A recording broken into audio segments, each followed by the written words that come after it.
தலையில முடி கொட்டுது அப்படின்னு சொன்னாலே எல்லாரும் சொல்லக்கூடிய ஒரு விஷயம் தேங்காய் எண்ணெய் வேயுமா அப்படின்னு வாங்க இல்லையா. ஸோ தேங்காய் எண்ணெய் அப்படின்றது நம்மளுடைய வாழ்க்கையில ஒரு அன்றாட தேவையா வந்து மாறிடுச்சு இல்லையா. சமையலுக்கு, மேலுக்கு தேய்ச்சி குளிக்கிறதுக்கு, மூஞ்சிக்கு, தலைக்கு அப்படின்ட்டு எந்நேரமும் நம்ம தேங்காய் எண்ணெய் பயன்படுத்திட்டு இருக்கோம் இல்லையா. ஆனால் அந்த தேங்காய் எண்ணெயை எப்படி செய்கிறாங்க, அதுக்கான முறைகள் என்ன, அண்ட் இந்த தேங்காய் செக்கு நீங்கள் போடுறீங்க அப்படின்னா இந்த செக்கில் எத்தனை டைப் ஆஃப் செக்கு இருக்குது, அண்ட் அதுக்கான செலவுகள் என்ன, சப்சிடிலாம் இருக்கா இல்லையா அப்படின்றத பற்றி தான் இன்றைக்கி இந்த வீடியோவில் நீங்கள் பார்த்து தெரிஞ்சுக்க போகிறீங்க. நான் எங்கே இருக்கேன் அப்படின்னா பொள்ளாச்சியில் இருக்கக்கூடிய சந்தோஷ் ஃபார்மிங்கில் தான் இருக்கேன். ஸோ இதை பற்றின தகவல்களை நம்ம கூட ஷேர் பண்ணிக்கிறதுக்காக Santhosh farming owner professor Madhuramakrishnan அவர்கள் நம்ம கூட இருக்காங்க. அவங்க கிட்ட கேட்டு தெரிஞ்சுக்கலாம். போஸ்மலா பிஸ்னஸ் தமிழ் நேயர்களுக்கு வணக்கம். நான் மதுமிதா.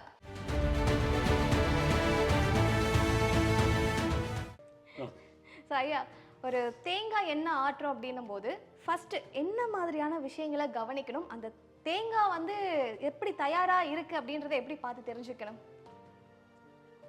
தேங்காய் மரத்துலேருந்து பறிக்கிறோம் இல்லைங்களா, அது வந்து ஒரு 45 நாள் கேப் விட்டுட்டிங்கன்னா நல்லா மெச்சூர் ஆகிடும். ஓகே. அதுக்கு முன்னால் எடுத்தீங்கனாலே பார்த்தீங்கன்னா தெரியும், வெள்ளையாக இருக்கும். தேங்காய் உரிச்சதுக்கு பிறகு அந்த மட்டை எடுத்ததுக்கு பிறகு பார்த்தீங்கன்னா வெள்ளையாக இருக்கும். 45 நாள் ஆச்சுன்னு பார்த்தீங்கன்னா கொஞ்சம் லேசாக சிகப்பு கவுன் மாதிரி இருக்கும். ஒரு லைட் ப்ரௌனிஷாக இருக்கும். அது வந்து இட் இஸ் மெச்சூர்டுன்னு அர்த்தம். ஸோ அந்த தேங்காய் தான் நம்ம எடுக்கணும். எடுத்து உடச்சி வெயிலில் காய வைக்கணும். காய வச்சிங்கன்னா அந்த சிரட்டையும் அந்த உள்ளே இருக்கிற கப்பராவும் பிரித்து வந்துடும். ஸோ அந்த சிரட்டையை எடுத்து போட்டுட்டு அந்த கொப்பராவை எடுத்து ஸ்மால் பீஸாக கட் பண்ணி இல்லை அப்படியே வேணால் போடலாம். கொண்டு வந்து இந்த மிஷினில் போட்டுறாங்க. மிஷினில் போடும்போது இப்படி சுற்றி வருது இல்லைங்களா. இது வந்துட்டு ஆக்சுவலாக இது வந்து கல் செக்கு. இன்னொன்று இருக்குதுங்க அந்த மரம். அது வந்து இதுவும் மரம் இதுவும் மரம். அதுக்கு பேர் தான் மரச்செக்குன்னு பேர். இது மரங்களா? மரம் இல்லை, கல். கல். பட் அந்த மரம் ஒன்று இருக்குது, அது வந்து இதில் மரம். இதுவும் மரம் இதுவும் மரம். அதுக்கு பேர் தான் மரச்செக்குன்னு சொல்லுவாங்க. இது கல் செக்குன்னு தான் சொல்கிறது. எண்ணெய் எடுக்கிறதுக்கு 4 விதமான மெத்தட் இருக்குதுங்க. ஓகே. ஃபஸ்ட்டு அண்ட் பெஸ்ட்டுன்னு பார்த்தீங்கன்னா மரச்செக்கு. அதாவது இந்த சுத்தர இதுவும் இது பேஸ் ரெண்டுமே மரத்தால் ஆகும். வாகை மரத்தில் தான் செய்வாங்க. வாகை மரத்தில் செய்கிறது வந்து நல்ல உடலுக்கு நல்லது. எந்த கலரோ வாசமோ எதுவுமே வராது. அந்த மரத்தில் மட்டும்தான் செய்யணுங்களா? ஆமாம் ஆமாம், வாகை மரத்தில் தான் செய்யணும். அதுக்கு அடுத்தது பார்த்தீங்கன்னா இது கல். பேஸ் வந்து கல்லாக இருக்கும். பட் இது வந்து அகைன் வாகை மரம் தான். தேர்ட் ஐட்டம் பார்த்தீங்கன்னா ரெண்டுமே இரும்பு. இதுவும் இரும்பு இதுவும் இரும்பு. அதுக்கு வந்து ரோட்டரின்னு பேருங்க. அதுக்கு அடுத்தது வந்து எக்ஸ்பெலர்னு ஒன்று. இந்த கரும்பு சாறு புளியும் பார்த்தீங்களா, அந்த அளவுக்கு புளிஞ்சு எடுத்துடும். அதுக்கு பேர் எக்ஸ்பெல்லர்னு பேர். இப்போது 100 கிலோ கொப்பரா போய் நான் மரச்செக்கில் போட்டேன்னு வச்சுக்கோங்க, எனக்கு வந்து 45 கிலோ தான் எண்ணெய் கிடைக்கும்.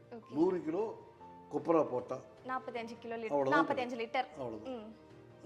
கொஞ்சம் கூடி வரும்னு வைங்களேன். கிலோ 45 கிலோன்னு வச்சுக்கலாம். கிலோன்னா லிட்டருக்கு கொஞ்சம் கொஞ்சம் வித்தியாசம் வரும். ஓகே. அதே 100 கிலோ கொப்பரா கொண்டு வந்து இந்த கல்லில் போட்டோம்னா 45 பேர் அதுக்கு 50 கிடைக்கும்.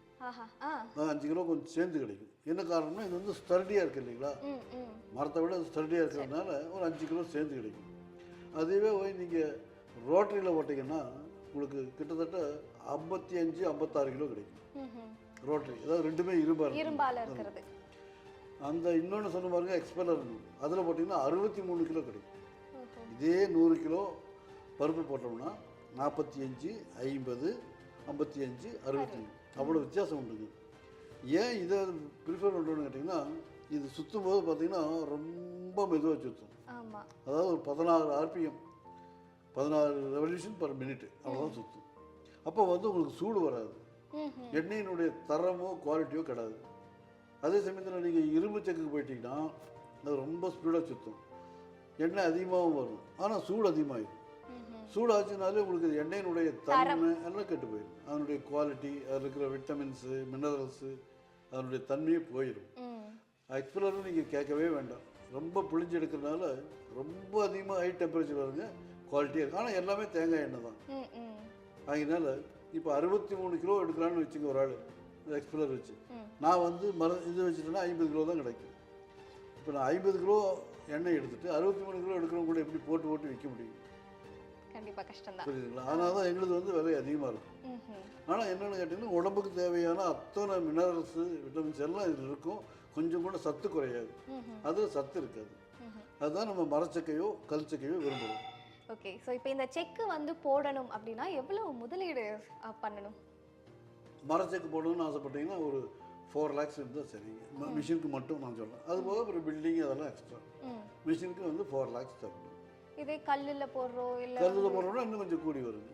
ஒரு 5 lakhs பக்கம். ஓகே. ஸோ இதை எங்கே வாங்கலாம்? கோயம்புத்தூர்லேயே இப்போ அவைலபிளாக இருக்குதுங்க. இல்லைன்னா ஈரோட்டில் ரொம்ப நாளாக செஞ்சுட்டு இருக்கிறாங்க. 2 பக்கம் முக்கியம். ஓகே. ஸோ இப்போ வந்து இதில் போட்டு எடுக்கிறோம் அப்படின்ற போது இந்த எண்ணெய் வந்து எப்படி ப்ராசஸ் ஆகி அதை வந்து நீங்கள் ஃபில்ட்ரு பண்ணி அதை எப்படி கரெக்டாக வந்து பாட்டிலைஸ் பண்ணுறீங்க? ஆக்சுவலாக ஃபில்ட்ரு மற்ற கம்பெனிலாம் பார்த்தீங்கன்னா ஃபில்ட்ருக்கே தனியாக ஒரு மிஷின் வச்சுருப்பாங்க. அதுக்குன்னே ஒரு மிஷின். அது என்னென்னு கேட்டிங்கன்னா நிறைய வர்ற மாதிரி வச்சு இங்கேருந்து ஹை ப்ரெஷரில் அமுத்துவாங்க. அந்த ஃபில்ட்ரு வழியாக வெளியே வரும். பட் அப்போ கூட ஒரு ஹீட் வரும். இங்கே நாங்கள் என்ன பண்ணுறோம் அதெல்லாம் ஒன்றும் கிடையாது. ஆட்டி எடுக்கும் பொழுது வெளியே வரும்போது எண்ணெயும் கீழே வந்து அந்த கசடு அந்த தேங்காய் தூள் இருக்குது அதை அப்படியே கொண்டு போய் வெயிலில் வச்சுருவாங்க. வெயில்னா கிட்டத்தட்ட ஒரு வாரம் 10 நாள் கூட வச்சுருவோம். அப்போ பார்த்தீங்கன்னா அந்த வெயிட் இருக்கிற பூரா செடிமெண்ட் ஆகிடும், கீழே வந்துடும். மேலே பார்த்தீங்கன்னா ரொம்ப தெளிஞ்ச தண்ணி மாதிரி இருக்கும். நாங்கள் அவ்வளோதான் பண்ண முடியும். நாங்கள் அதுக்கும் மிஷின் யூஸ் பண்ணுறது. ஓகே. ஸோ இந்த விலை நிர்ணயம் அப்படின்றது தான் வந்து ரொம்ப ஒரு பெரிய டாஸ்க்கே. ஸோ விலை எப்படி நிர்ணயம் பண்ணணும்? இப்போ ஒருத்தவங்க வந்து ஒரு செக்கு போட்டுட்டாங்க, ஆள் கூலிலாம் வச்சு எல்லாமே வந்து பண்ணுறாங்க அப்படின்னும் போது அந்த விலை நிர்ணயம் எதை பேஸ் பண்ணி பண்ணணும்?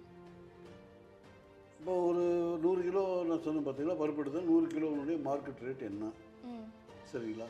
இனிமேல் ஆட்டும்போது இதுக்கு வந்து மிஷின் அல்லது மிஷினுடைய தேய்மானம் டெப்ரிசியேஷன் இருக்குது, கரண்ட் செலவு இருக்குது, அந்த ஆளுடைய கூலி இருக்குது. இதெல்லாம் வந்து ஒரு 100 கிலோவுக்கு எவ்வளோ வரும் அப்படின்னு கணக்கு போடணும். அப்புறமா நம்ம தெளிஞ்சதுக்கு பிறகு எடுத்து பாட்டில் பண்ணுறோம். பாட்டில் பண்ணும்போது இந்த எண்ணெயினுடைய விலை முதல்ல பார்த்துட்டோம். அது கூட பாட்டிலினுடைய விலை, அப்புறம் பாட்டில் ஃபில் பண்ணுற விலை, அப்புறம் மார்க்கெட்டிங் செலவு ப்ளஸ் லாபம். இத்தனையும் தாண்டி தான் நமக்கு லாபம் வருது. ஸோ இதை எல்லாத்தையும் முன்கூட்டியே கால்குலேட் பண்ணால் மட்டுமே நம்ம விலையை வந்து நிர்ணயம் பண்ண முடியும். ஓகே. ஸோ நீங்கள் வந்து வெர்ஜின் ஆயில் வந்து பண்ணுறீங்க. ஸோ அதோடைய ப்ராசஸ் எப்படி, அதுக்கு என்ன பண்ணணும்?